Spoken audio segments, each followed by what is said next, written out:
শুভ সকাল বন্ধুরা। আমরা দুদিন আগে যে গাছটাকে লাগিয়েছিলাম, জবা গাছটা, সেটা তখন পাতা সমেত আমি লাগিয়েছিলাম, কিন্তু আসলে গাছটা আমি পাতা কাটতে আমি বাধ্য হয়েছি, কারণ এটা একটু এমার্জেন্সি কেয়ারই বলতে পারি না। কারণ যখন আমরা ওই যে রুটপটটা কেটেছিলাম এবং রুটপটের সাথে এই যে ফিডার রুটগুলো যেহেতু কাটা পড়েছিল, গাছটা প্রায় স্ট্রেসে চলে এসেছিলো। এবার ট্রেসে চলে আসার কারণে গাছটার মধ্যে পাতাটা সারাদিন ঝিমিয়ে থাকছিল। এবার সেই জন্য আমি কি করেছি, আমি কালকে শুধুমাত্র হালকা করে আমি জল দিয়েছি, জল ছাড়া এখনও কিছু করেনি এর মধ্যে। আর পাতাগুলোকে আমি কেটে ফেলেছি। এই দেখুন, পাতাগুলোকে আমি এইভাবে পুরো শুধুমাত্র নোটগুলোকে আমি রেখেছি। এই যে এই নোটগুলো যেগুলো আছে, এই নোট থেকেই আপনাদের বেরাবে। এই যে নোটগুলো আছে, এই যে সমস্ত নোটগুলো আমি একটু জুম করে দেখাচ্ছি আপনাদেরকে। এই যে নোটগুলো সমস্ত কিছু রাখা আছে। এবং মিডিয়াতে এখন পর্যন্ত পুরো কিছু সকালে কোনো জল দিইনি, কারণ মিডিয়া অলরেডি আপনাদেরকে যদি একটু দেখাই, একটু মিডিয়া দেখবেন ভিজা টাইপের আছে। এখন এটাতে এইভাবেই থাকবে গাছটা যতদিন না পর্যন্ত ঠিক মতন গাছটার মধ্যে একটু পাতা না আসছে।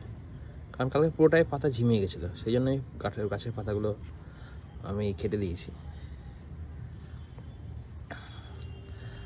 কারণ ওই নেটপটের গাছে এই একটা সমস্যা, যদি শিকড়ে যদি আঘাত লাগে তাহলে গাছ পুরোপুরি ঝিমিয়ে পড়ে, এবং সেটা রিকভার করা মানে খুব সময় সাপেক্ষ। সেই জন্য যদি আপনারা দেখেন যে আমাদের গাছ মানে ঝিমিয়ে যাচ্ছে বা পাতা হয়ে থাকছে, পাতাগুলোকে কেটে দেবেন। এবং গাছে এই মুহূর্তে যেহেতু পাতা নাই, গাছে খুব অল্প পরিমাণে পাতা আছে, মানে নেই বললেই চলে, এই জন্য জলটা খুব বুঝে দেবেন। এবং যখন পারলে পরে গাছের মধ্যে জল স্প্রে করবেন। এই যে আমার এখানে স্প্রেয়ার আছে, আমি যখন বাকি গাছে জল স্প্রে করবো তখন এই গাছটাতে আমি একটু অল্প করে জল স্প্রে করে দেবো। তাতে কী হবে, এই যে কাণ্ডগুলো যেগুলো আছে সেগুলো ভিজা থাকবে এবং মিডিয়ার যে ময়েশ্চারটা সেটা মেনটেন করবে। এবং মাটির মিডিয়া হলে পরে তো জলটা আপনাদেরকে আরও কেয়ারফুলি মেনটেন করতে হবে, নাহলে পরে গাছে ডাইব্যাক আসবে এবং ডালটা শুকিয়ে যাওয়ার সম্ভাবনা আসবে।